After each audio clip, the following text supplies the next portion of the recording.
The Merchant and the Parrot by Mevlana Celaleddin Rumi. There once was a merchant, and he had a parrot imprisoned in a cage, a beautiful parrot. Now, when the merchant prepared for a journey and was about to travel to India, he spoke to each male and female slave and asked, out of generosity, "What shall I bring back for you? Answer quickly." Each one asked him for something wished, and that good man gave his promise to all. Then he said to the parrot, "What present from the journey do you want, so that I may bring it to you from the region of India?" The parrot answered him, "When you see the parrots there, explain my situation and say, 'The parrot so and so, who is yearning to see you, is in my prison by the decree of the heavens. She sends you greetings of peace and wants justice, and desires a remedy and the path of right guidance.'" She said, "Is it proper that I, in such a state of yearning, should give up my life here and die in separation? Is it right that I should be in such strict bondage, while you are sometimes on the green grass and sometimes on the trees? Is the faithfulness of true friends like this, that I am in prison and you are in the rose garden? O great ones, bring to mind the memory of this weeping bird by drinking a dawn cup of wine among the grassy meadows. Since the story of the ordinary parrot of the soul is like this, where is one who is chosen, confident of the birds? Where is a bird who is helpless and without sin, and yet within him is a Solomon with his entire army? When he cries out bitterly, but without gratitude or complaint, a clamor to aid him occurs in the 7 heavens.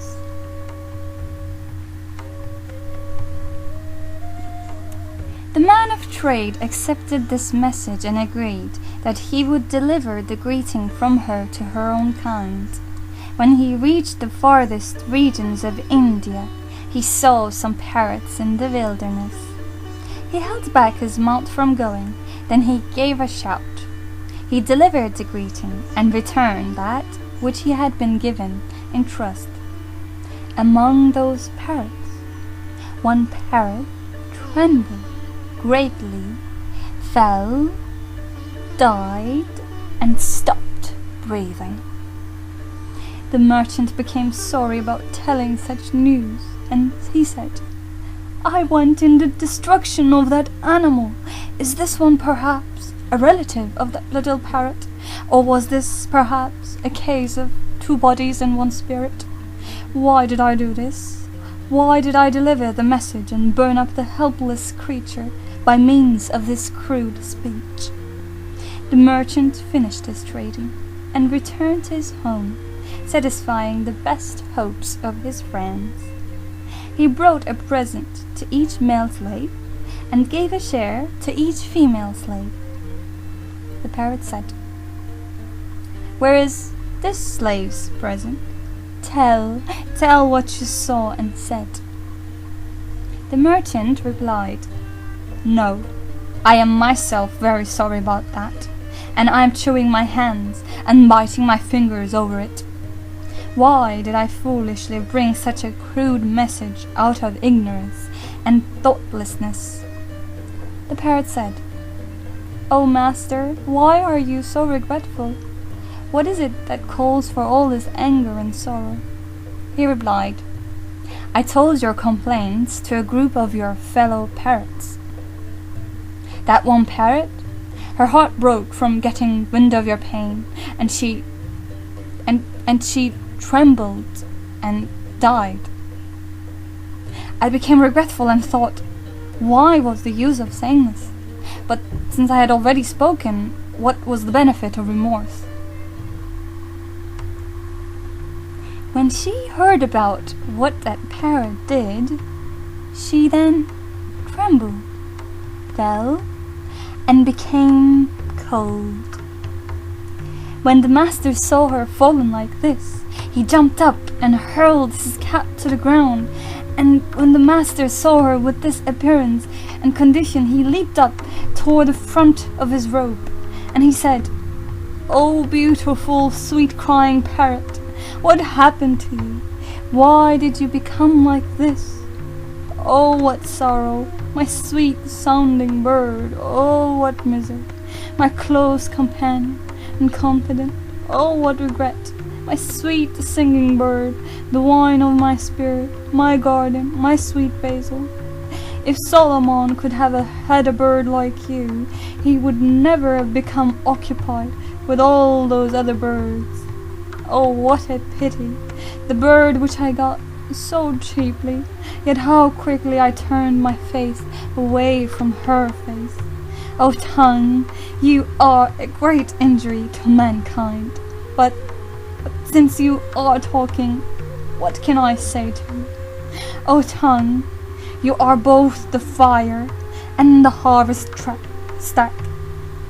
How long will you set fire to this harvest stack? My soul is lamenting in secret because of you, even though it keeps doing everything you tell it to do." The merchant, in a state of burning and agony and yearning, kept saying 100 scattered and disturbed things such as this. After that, he threw her out of the cage. The little parrot flew to a high branch. The dead parrot made a swift flight. It resembled the sun when it charges forth like a Turk from the sky and rises up at dawn. The merchant became bewildered by the bird's action. All of a sudden, still without understanding, he saw that there were secrets involving the bird. He raised his head and said, "O nightingale, share a portion of wisdom with us, an explanation of the situation.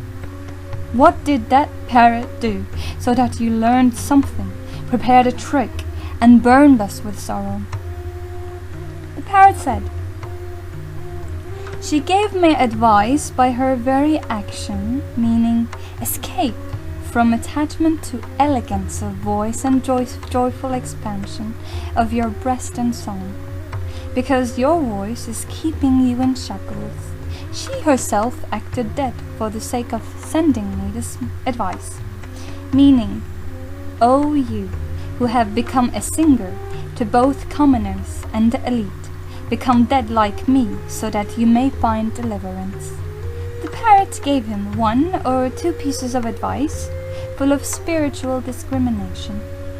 After that, he said to him the salam of parting. The merchant said to her, "Go in the protection of Allah. You have now shown me a new path." The merchant then said to himself, "This is the advice for me. I will take her path, for this path is luminous. How should my soul be inferior to a parrot? The soul ought to follow such as this, for it is a very good track indeed." The body resembles a cage. The body has become a thorn to the soul because of the deceptions of those who are inside and outside. This one tells her, "I'm your confidant," and that one tells her, "No, I'm your companion." This one tells her, "There's no one like you in existence, with such beauty and grace, goodness and generosity." And that one tells her, "Both this world and the next are yours, and all our souls are the eager, uninvited guests of your soul." When he sees the people drunk from being with him, he loses control of himself and goes about full of pride and arrogance. He does not know that the devil has thrown thousands just like him into the river's water.